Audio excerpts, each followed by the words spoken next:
Hey guys, it's Kesara, and today we're going to be doing part 2 of my ranking all the 5-star books that I have read. This is because my computer literally could not handle the export for all of this as one video, so I had to split it into 2 parts. I will link part 1 in the cards in case you missed it. Please go check out that one first, but this is the continuation. We have the Mistborn trilogy, Will of Ascension not here, but we have the Final Empire and Hero of Ages, which this is like one of my favorite series of all time. Problem that I have with Mistborn is I reread it in 2012. This is a long time ago, more than 10 years ago. I reread the series and I did not love it nearly as much as I did when I first read it. So I almost want to put it in a young me loved it situation, because when I read it in college, I mean, I reread it in college also, mind you, like this was like a year later, I loved it. Like this was like a mind-blowing type of situation for fantasy books for me. Like I did not know fantasy books could get this good, and then I reread it. I hated the series, like just absolutely hated it. I don't think I was in a good place at the time,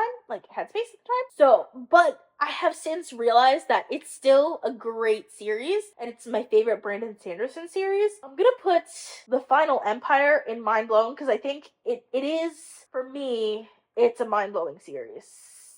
And the Final Empire in particular, I think, really opened up my thoughts on what a fantasy series could be. And then we have Hero of Ages, which is going to be pretty far up here as well. I actually really like the Hero of Ages more than the Final Empire, so I think I am going to put it demigod tier. Yeah, I'm gonna put it ahead of Half-Blood Prince. Yeah. Then we have Network Effect by Martha Wells, and for this, I think this is a solidly good book. I do think if it was like the first book in like the Murderbot series, it would have been higher on this list, or if like All Systems Red had been a full-length novel, that would have been higher on this list, because I do think like All Systems Red was kind of like a mind-blowing situation, but because it was so short, I didn't get enough from it to have it as a 5-star book, and I feel like Network Effect satisfied this for me. It wasn't as mind-blowing as having read the first book. It's solidly good, but it didn't make me want to continue on with more books in the series, if that makes sense. Then we have the 7.5 Deaths of Evelyn Hardcastle, and this one, I kind of want to put it, I can't decide if it's a guilty pleasure or if it's mind-blowing, because it uses a trope that I do really love, which like makes me, I think I am going to put it in guilty pleasure. Like now that I'm talking about it more, I kind of feel like it is guilty pleasure for me because of like the trope that it uses, like where like it's a person that wakes up in like a different person's body, but like their mind works differently too, which is, I mean, it's really well done, but it is something that I'm particularly partial to. So yeah, really well done though. Then we have Northanger Abbey by Jane Austen. Surprised me so much. Like I did not expect to love Northanger Abbey as much as I did. I think I'm gonna put it good. I'm gonna put it in good. I think it's like a solidly good book. I'm gonna put it in the front. I don't think, not all of Jane Austen's books I think are 5-star books, but this one like really surprised me with how much I loved it, and so it did become a 5-star book for me. This is like, it's a weird one because it's kind of shorter. It's not really a romance the way some of our other ones are romances, but I loved like the character growth. Really loved it. Now we have the Stormlight Archive by Brandon Sanderson. So the very first book in the series is The Way of Kings, and I love the Stormlight Archive, I really do, but there are 2 characters in particular that I do not like very much, and The Way of Kings is very heavy on one of those characters. I mean, it's heavy on both of those characters, but in particular, one of those characters, like, is very heavy in The Way of Kings. The rest of the book, like, everything else about the book, I love. I'm gonna put it in great. For me, it's kind of like The Hunger Games in the sense that, like, it's, like, such a technically good book. I needed a little bit more than that. It's the first book in a series, so, like, as the series goes on, I might end up loving the series more, but like for me right now, like having only read 3 books in the series, I'm not there yet with it, so I'm gonna put it in great. I'm gonna put it further along in great. I'm gonna put it, yeah, more than Leviathan Wake. Royal Assassin, I'm gonna put it there. Then we have Words of Radiance, and I think Words of Radiance is like a favorite book of mine, despite me not being quite there with the Stormlight Archives as like some of these other like favorite series of all times for me. I'm gonna put it Words of Radiance. I'm gonna put it like right there. I think that fits how much I like Words of Radiance. Like it is like, it's definitely a favorite book of all time for me. And then we have Oathbringer, and Oathbringer right now is my least favorite of the Stormlight Archive book, but I still think it's great. Like, I still think it's really great. I'm gonna put it more or less than Lady of the Lake. I think I like Lady of the Lake more than Oathbringer. Yeah, I think that's a good spot for it. Then we have The Outsiders by S.E. Hinton, and for this, I'm gonna put Young Me Loved It. I read this in high school, and I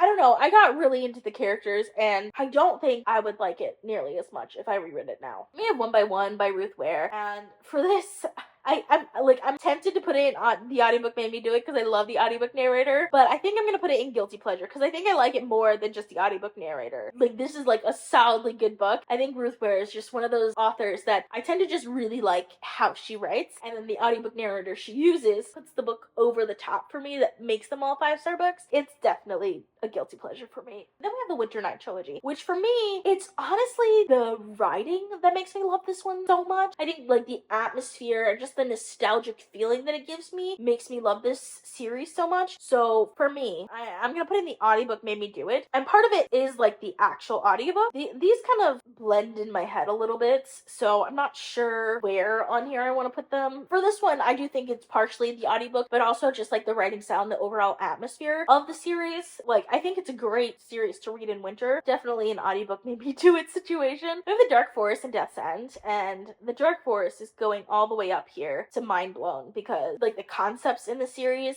just are mind-blowing. I don't even know where I want to put it. It's so hard because these books are like so different. Like, the only one I feel like I can compare it to is like The End of Eternity, and in that case I would probably put, but The End of Eternity is kind of almost a guilty pleasure read for me too. I'm gonna put The Dark Forest a little bit higher. I'm gonna put it up here, and then Death's End I think also has a lot of mind-blowing concepts, but not of the Dark Forest, so I'm gonna put it further down. I'm gonna put it here. Oh, it's so good, and I really wish I could put it in like a favorite like trilogy. Okay, then we have The Name of the Wind by Patrick Rothfuss, and I'm gonna be honest, this might be nostalgia, but I feel like it needs to go in the minimum the demigod tier because of how much I loved this book when I was reading it. But I don't know how much I have reread it since then and liked it just as much, but like when I look back on the book, I don't like it as much. It's one of those things where like the readability of this book makes it even better than like the story. The problem is I tend to forget this book exists sometimes, which is bad, but when I reread it, I absolutely love it. Then we have where did the Wise Man's Fear go? Well, I guess I don't have it on here. I did read it though. Like, did I miss it? Yeah, it's missing. I don't know why. I still think The Wise Man's Fear is a 5-star book. Anyways, The People We Meet on Vacation by Emily Henry. I love Emily Henry, but I do think her books are on here because they're guilty pleasures. I'm gonna leave it there. I mean, it's a fun read. I think all of her books are super fun. Just put me in the best mood, but I generally don't remember them very much afterwards. We have Pet Sematary by Stephen King. For me, it's mind blown. Like, it doesn't seem like it would be a mind blowing book because it's super predictable. Like, the ending, like, within the first chapter, what's gonna happen at the end. Like, it's so obvious, but I think what's mind-blowing is how Stephen King still makes this book so mind-blowing. Oh, that's, like, how do I explain this?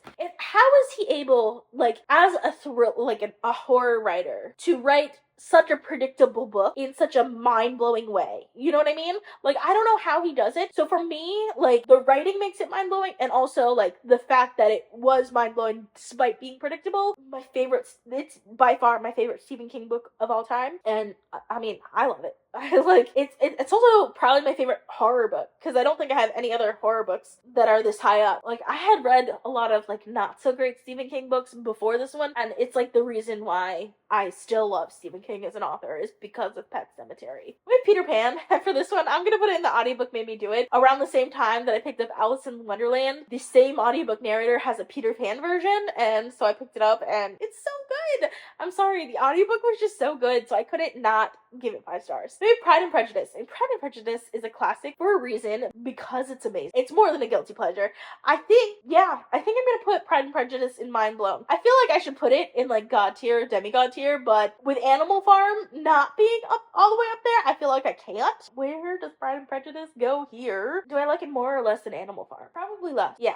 I'm gonna put it there. That's a good place for Pride and Prejudice. I think it was the first time that I realized, like, you can actually really love classics. And Pride and Prejudice was that book for me. I think it's that book for a lot of people, actually. Then we have The Pillars of the Earth. I absolutely love this book. It is, to me, it's also a mind-blowing book. I'll probably put it closer to the end of mind-blowing, like over here. The reason why is because it has such good world building. This is not a fantasy book, by the way. This is a historical fiction book, but the world building made me feel like it was a fantasy book. I had never read a historical fiction book like that. The setting was just so immersive. That was mind-blowing for me. Like, it's a solidly great book also. I need to read the next books in the series because I have not gotten to them, and it was like, this was amazing, and I probably need to reread it, honestly. Recursion by Blake Crouch. This one is also going into guilty pleasure for me. I liked Dark Matter a lot better, but Recursion, it's a time travel book, and Blake Crouch just writes like, it's like candy, like the type of book it is. Yeah. I can put it further up. Yeah, about here. I think that's a good spot to put it in the guilty pleasure, but I did really love that one. Red, White, and Royal Blue, still in the guilty pleasure area.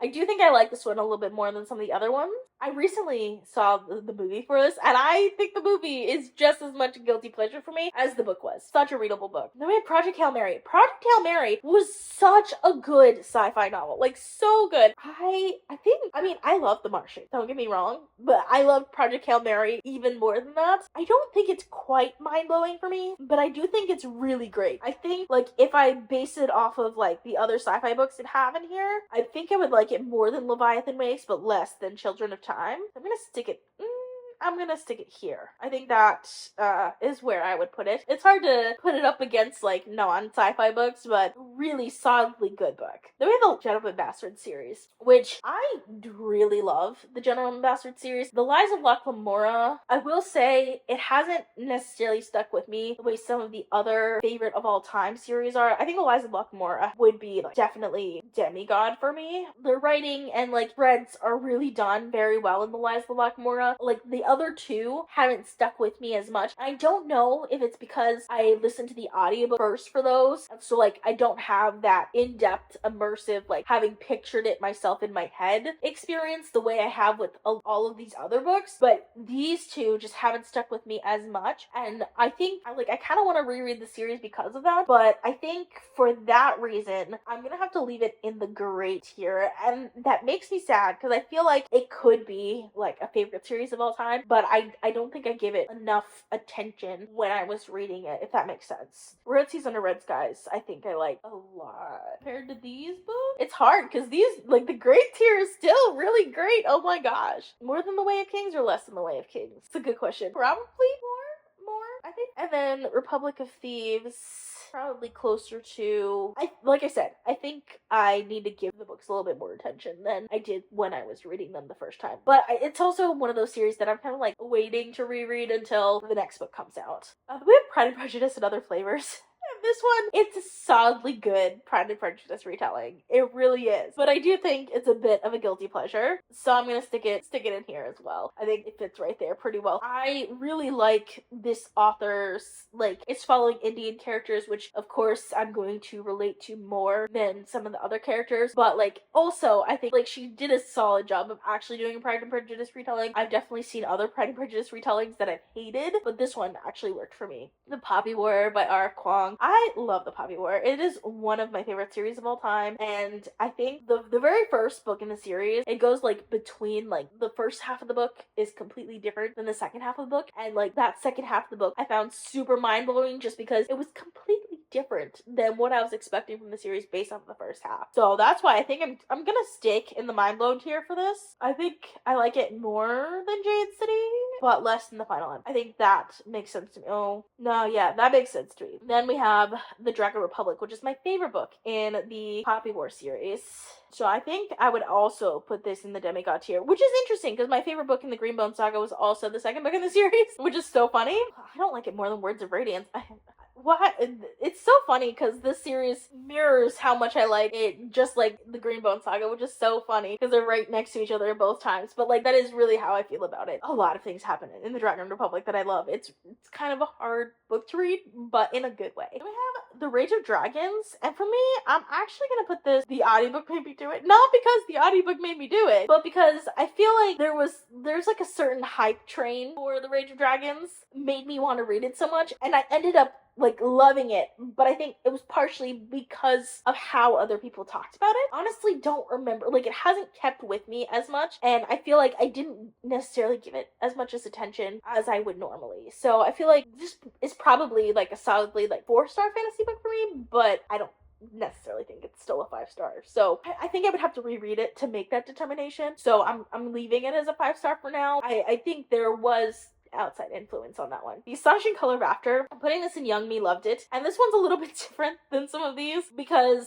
I was a lot older when I read this, but I did really love it when I read it. Absolutely loved it when I read it, but that was like 4 years ago or 5 years ago, somewhere there, and I don't think I would love it as much now. The Serpent and the Wolf, this is a book I read this year, and this is definitely a guilty pleasure. I'm gonna put it at the end of the guilty pleasures. I think this is a book that it almost felt like it was written for me, which is how it ended up on this list, but I have since knocked it down like half a star, so this is like really more of a 4.5-star book. We have Saga Volume 9, and this is great. Oh my gosh, this is such a great ending. I mean, it's such a great cliffhanger. Let's put it that way. It's not really an ending, but it kind of was an ending. This is a great series. I love Saga. It's a graphic novel series that's like kind of fantasy, kind of sci-fi, because there's robots, and then there's also like the winged people, or the horns. There's the horns and the wings, and then there's also robots. And like there's a lot of political stuff going on, but it also feels like an allegory for like sci-fi versus fantasy in a way. I love it. It's so great. And I think Volume 9 in particular ended in a way that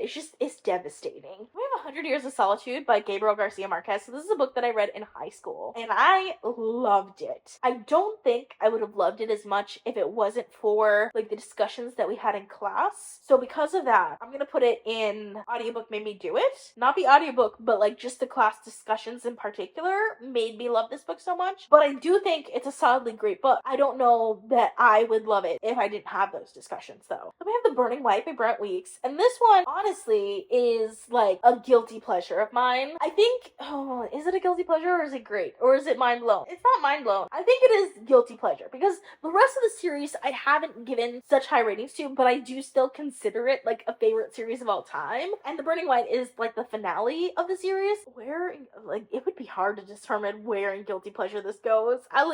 I'm not sure. I think what I like about the series so much is part of it's super readable. Oh my gosh, I have to put it higher than this. I can't leave it in guilty pleasure. But I feel like I would have to like uprate the other books in the series. The thing is, there was so much that I like about the series. It's such like it takes all the things from fantasy that I really like, but then I don't love necessarily the way it's written. Like it's super readable, which is why like it makes me think that it's a guilty pleasure. I'm gonna put it in Demigod. I'm gonna put it at the end of Demigod because it is a favorite series for me, but there's a reason there's only one book in the series that's on this list. The Emperor's Soul by Brandon Sanderson. This is like one of my favorite books by Brandon Sanderson, which is like crazy to say because like there are so many other books by him that are amazing, and this is like a tiny little novella, but I loved it so much. I'm gonna put this in great. I think it's a solidly great novella. I wished it was longer. Part of it was like the character. I really loved the character. Oh, The Girl Who Played with Fire. My bad. I missed this from earlier, so I think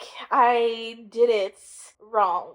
Where is it? Where's the series? Okay, The Girl with the Dragon Tattoo, The Girl Who Kicked the Hornet's Nest, and The Girl Who Played with Fire. I thought The Girl Who Kicked the Hornet's Nest was The Girl Who Played with Fire. My bad. And then I would put The Girl Who Kicked the Hornet's Nest into the audiobook made me do it. Not because of the audiobook, but because I liked the other two books so much that I probably rated this a little bit higher than I should have. The Grown Up by Gillian Flynn. Oh my gosh. I absolutely love this. It was going all the way up. Okay, it was a mind-blowing book for me. It is short. It is so short, but it surprised me so much and I absolutely loved it. I'm gonna put it in front of Nevermore. I remember doing the reading vlog for this and I couldn't keep anything in because of just how much I love this. I think Gillian Flynn does a really good job of writing morally great characters. The Heart Principle. I'm gonna put this in and the reason why is I did not think I finished this book. I thought I had DNF'd this book, but apparently I did finish it, and apparently I gave it 5 stars. So,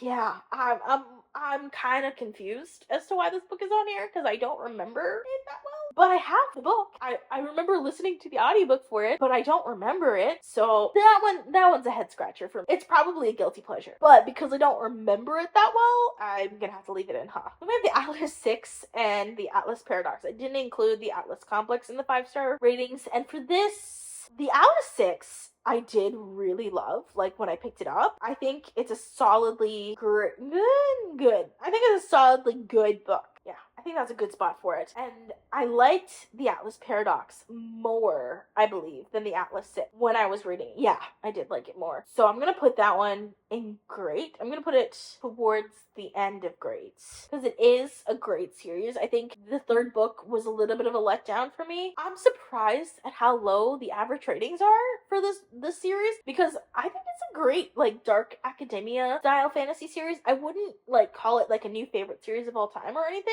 but I still think it's a solidly great series. Like it's very character driven, but it also has like good like vibes. It also has like a good like plot. I don't know. I don't understand why it's so lowly rated on Goodreads. Like I really don't. Like let me know in the comments if you've read this and why you think it is because it confuses me. Let me have Sufficiently Advanced Magic by Andrew Rowe, and this is like a lit RPG. It was a while ago that I read this, but I remember absolutely loving the magic in it. I don't think I would put this in like higher than great, but I remember it being like a solidly great book. I'm gonna put it ahead of. I have the Lightning Thief by Percy Jackson. Honestly, I'm a little surprised it's on here because I remember the first time I read it was when I was a kid. Like I read it like when it first came out and I hated it as a kid. Like I hated it as a kid. Like I didn't actually read the series. I read The Lightning Thief and then I like DNF'd the series. Like I hated it so much. But then I read the series as an adult. I remember rereading The Lightning Thief and being like, oh my gosh, this is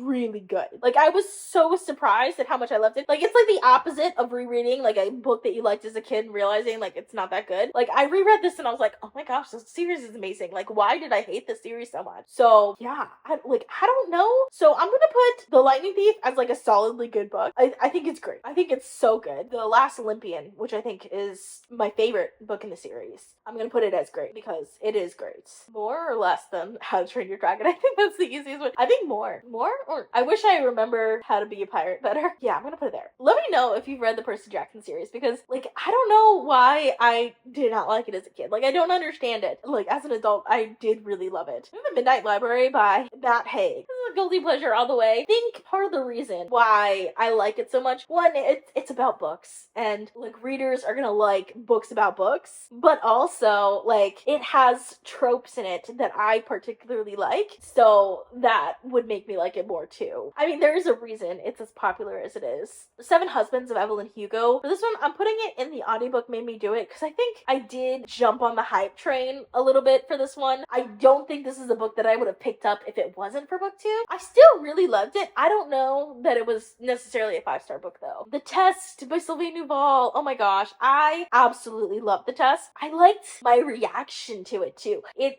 for me, it is a mind-blown book. Like it is so short too. It's so small, but I loved it so much. I read it in one sitting. I had to talk about it immediately. Like the reading vlog that I did of this book was amazing. Like my reaction to it. I really don't know where to put it though. In mind blown. Like I don't know. I don't know. I remember it kind of like similar to The Grown Up in like my reaction to it. I think I liked it more though. I believe I liked it more, so I'm gonna put it there. We have The Time Machine by H.G. Wells, and this is another one that I would say is a mind-blowing book. I think it's a little bit of a guilty pleasure read because obviously I love time travel, but the way it's done I absolutely loved, and it like another one, such a short book but really really well done. Then we have Ready Player One. What was I thinking? Like why I'm gonna put it in front of these because I think it is better than like Bonesmith and Defy the Night, but why did I give Ready Player One 5 stars and why did I leave it at 5 stars? I feel like I should have dropped it down to 4 stars by now. I mean, it's a good book, but it's not that good. The Sword of Kaigen. Oh my gosh, I absolutely love The Sword of Kaigen. I could not shut up about it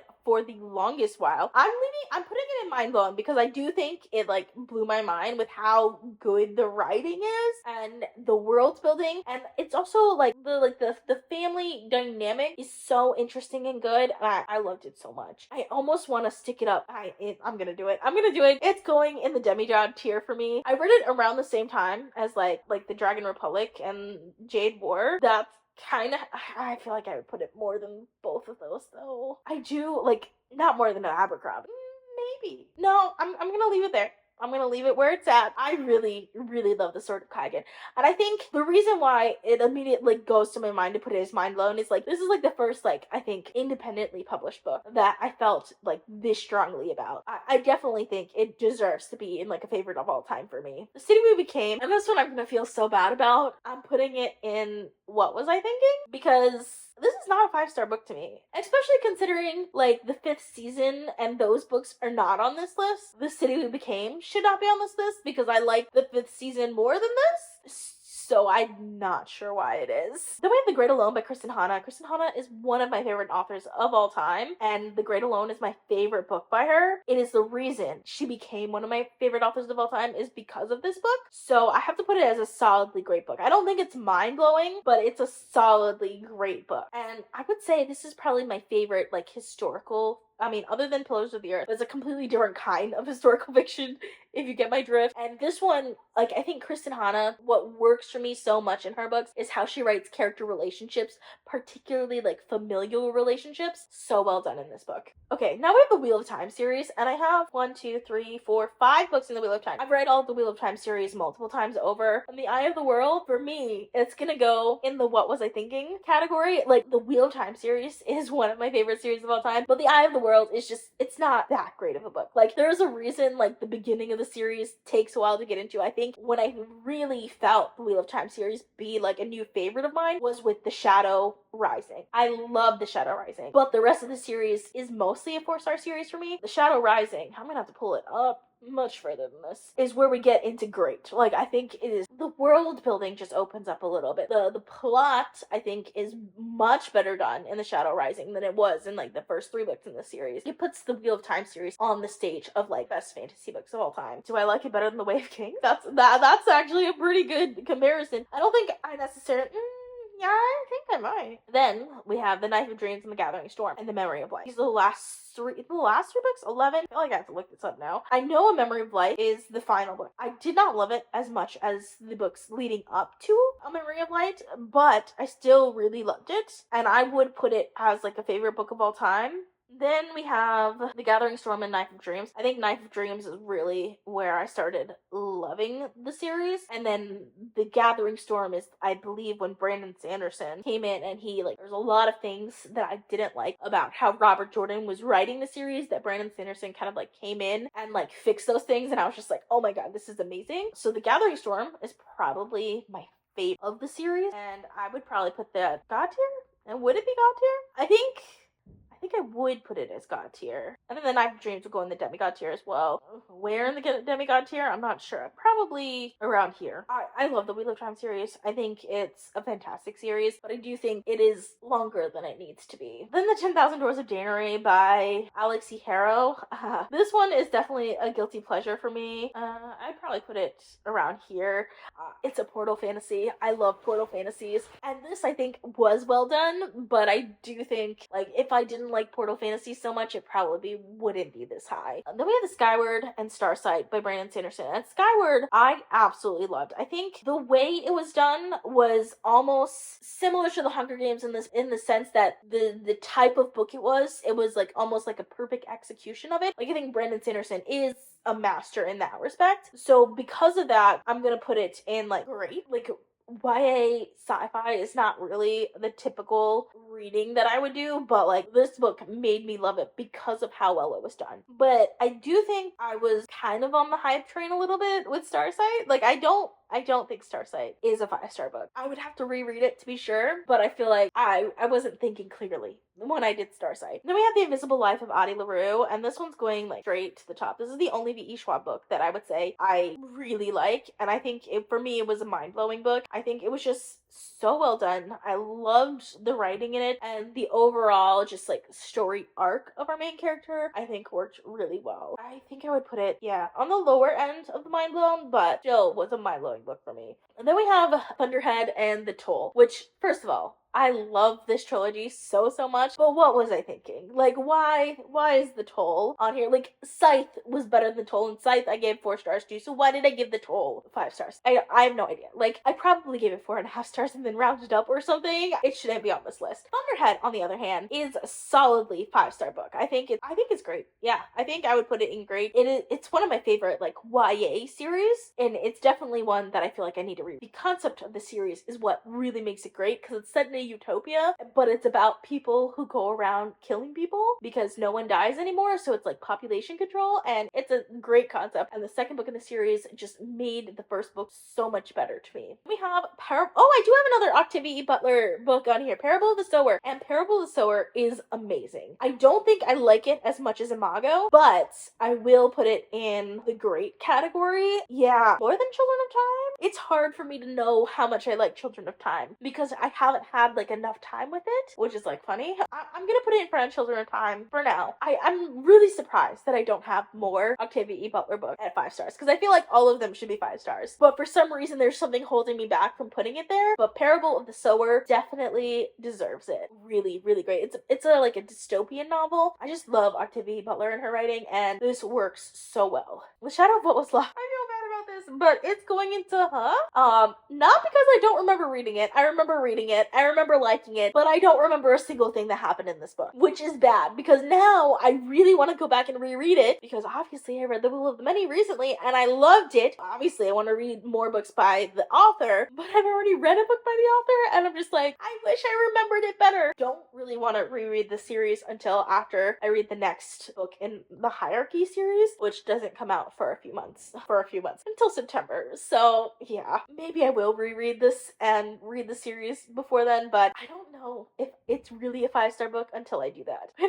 Now we have the Age of Madness series for Joe Abercrombie. Like, I feel like I've been waiting for this the entire time of this video. Yeah, we have A Little Hatred, The Trouble with Peace, and The Wisdom of Crowds. Joe Abercrombie, again, one of my favorite authors of all time. So obviously, this is going all the way to the top. But where? Where in the top? Let's see. Do I like A Little Hatred more than the First Law series? I like it more than Before They Are Hanged, so I think that's where it goes. Then we have The Trouble with Peace, and The Trouble with Peace is my favorite book in the Age of Madness series, so it's gonna be higher than A Little Hatred. I think I do like it more than The Blade itself. I don't think I like it more than Assassin's Fate, though. I think that's where it would go. Like, I don't know how I got Joe Abercrombie books all like scrunched together like this, but yeah, that's how I feel about it. Then we have The Wisdom of Crowds, which was great. Oh my gosh, I loved it so much. I don't think I like it more than either A Little Hatred or The Trouble with Peace. I think I'm gonna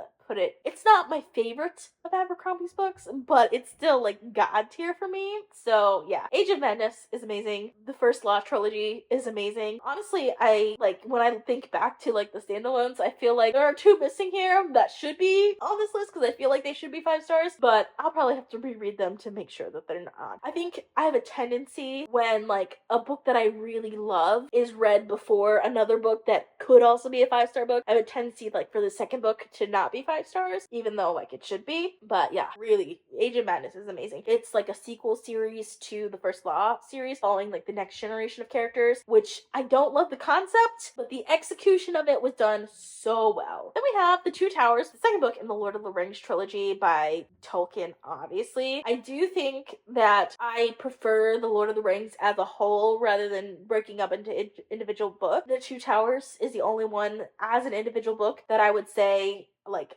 I would put as like a 5-star book. I think for me, I know this is gonna like ruffle some feathers because a lot of people would want to probably put this in god tier, but for me, it's just a demigod tier like book for me, and I would put it pretty high up. I actually really love The Two Towers. Yeah, I think I would put it right about there. There is just so much other fantasy books that I like more than The Lord of the Rings, but I still think like it's a classic book for a reason, and like everyone should read it at some point. Any fantasy lover at least should read it at some point. Then we have The Wandering Earth by Six and Liu, and for this I'm gonna put it in because I remember reading this. I remember reading it, but I don't remember giving it 5 stars, and I don't remember anything about it. I remember loving it at the time, but I thought I had given it like 4.5 stars maybe. It could be that I just like rounded up on Goodreads. Tigana, I absolutely loved Tigana when I read it. I loved it. It's politically driven in the best way, but it has not stuck with me. I love the writing in this too. The writing is so well done, but I feel like I didn't give it enough attention when I was reading it, even though I loved it and I enjoyed it so much. I didn't give it enough attention, so I've forgotten a lot of it. So I'm gonna put it in as well, and I feel bad about that. I really feel bad about that because I know it's a good book, but I don't remember it well enough. Then we have The Cruel Prince by Holly Black, and this is going straight to guilty pleasure because it's such a guilty pleasure book for me. I'm gonna put it at the beginning of the guilty pleasure because I love this way more than I should. Like, it's definitely a 5-star book for me. I was like a YA reader, like that was like the thing I read the most. It would be like my favorite series of all time. I'm not just a YA reader. I read a lot more books than that. It's definitely a guilty pleasure, but I love it so much. And The Wicked King, again, absolutely a guilty pleasure for me. At the beginning too. I don't know if I like it more. Do I like it more than Cruel Prince? I think I do. I think I did like Wicked King. I need to reread the series. I've reread it like 3 times, but I feel like I still need to reread it again. And then we have The Queen of Nothing, to which I say, what was I thinking? Not the very bottom. I'm gonna put it at the top. Honestly, I think it's because I like the first 2 so much. I was like in sympathy putting The Queen of Nothing as a 5-star book, but I have some issues with it. I really don't like the way the cliffhanger from Wicked King was handled in The Queen of Nothing. Let's put it that way. As a guilty pleasure read, I still loved it a lot, but I don't think I loved it as much as a 5-star. Then we have What to Say Next by Julie Buxbaum, and for this, I'm gonna put it in Young Me Loved It. Should I? Yeah, I think I'm gonna put it in Young Me Loved It. I was not a teenager when I read this. I was an adult when I read this, but I did love it at the time, and I feel like I'd have to reread it to really decide whether it was still a 5-star book or not, and I'm not gonna do that. I'm just grown out of that type of book now. Then we have You by Caroline Kepnes, and this one is, for me, a mind-blowing book. Like, I absolutely love this. How mind-blowing, though. Right there. I love morally ambiguous characters, and I mean, this character is not even morally ambiguous. Like, he's, like, morally not a good character, not a good person. I love reading from his perspective and understanding his mind, and I think Caroline Kepnes did a great job of this. So I think it was really, really well done. So The Turn of the Key by Ruth Ware. I think, as with all Ruth Ware books, it's definitely a guilty pleasure for me. I absolutely love all of her books. I think part of it is the audiobook narrator is amazing, but I think Ruth Ware also is an amazing writer. But for me, I mean, they're good. Don't get me wrong, they're good, but I do forget them after a while. The Will of the Many by James Islington. I was just talking about this. This is my favorite book that I read in 2024. I am gonna put it pretty high. It's gonna be, at minimum, it's gonna be great. Question is it going into mind-blowing, demigod, or god? I don't know. I feel like I need to read more books in the series to get a better feeling of how much I like The Will of the Many. So I'm gonna leave it in great for now. I'm gonna put it behind Parable of the Sower. Sorry, The Will of the Many. I'm gonna put it behind Parable of the Sower, but I feel like I need more from this series to really wrap my mind of how much I like this book. But it gave me a book hangover, and it's very rare to happen where like no other books I'm reading afterwards feel good or are good to me anymore. I mean, that's always a good sign for me. We have Waking Gods by Sylvain Duval. I don't remember this book. I remember reading it, but I don't remember anything about it other than that. I think it's like about giants that are waking up. It's like a sci-fi novel, but because of that, I have to put it in, And I think, like, I really wish I had spent more time with this book. I remember this series being amazing. I don't remember why. We have Winter by Marissa Meyer, and like, just what was I thinking? Like, how is Winter on this list? Like, the Cinder series, I forgot what it's called. There was one of the books in the series that I actively disliked, and yet somehow one of the books got on this list. Like, I don't know. Like, I did enjoy the series when I was younger, but it was never a 5-star series to me, so I'm not sure how that happened. Then we have 0 Days by Ruth Ware, and this one, I think, is different than our other books to the point where I wouldn't necessarily put it as a guilty pleasure, but I think it's like a solidly good book. It is not her normal style. It feels a little bit more like a thriller novel, but like in a good way. Not a thriller, sorry, an action novel, but like in a good way. And then we have Vita Nostra by Maria and Sergei Dyachenko, and this book is so weird and interesting. One of like the most interesting reads I've ever had. That reason, I'm gonna put it in Mind Blown. It is weird. Let's just put it that way. It is odd, but it's a dark academia novel, and I loved it so much. I'm gonna put it here. Yeah, Vita Nostra, so well done. This is my tier ranking of all the 5-star books that I've ever read, and I mean, I feel pretty good about it, but yeah, there that was a lot. There was just too many books. I need to stop reading. No, but I love them so much I can't stop reading. Let me know how you felt, if you would put these books in the same order that I have. I'd love to hear from you guys. So that is all I have for you. Thank you guys so much for watching. If you like this video, please give it a big thumbs up to support my channel. And I have a goal of posting at least one video per week for 2025, so please consider subscribing. Thank you so much for watching, and I'll see you guys next time. Bye.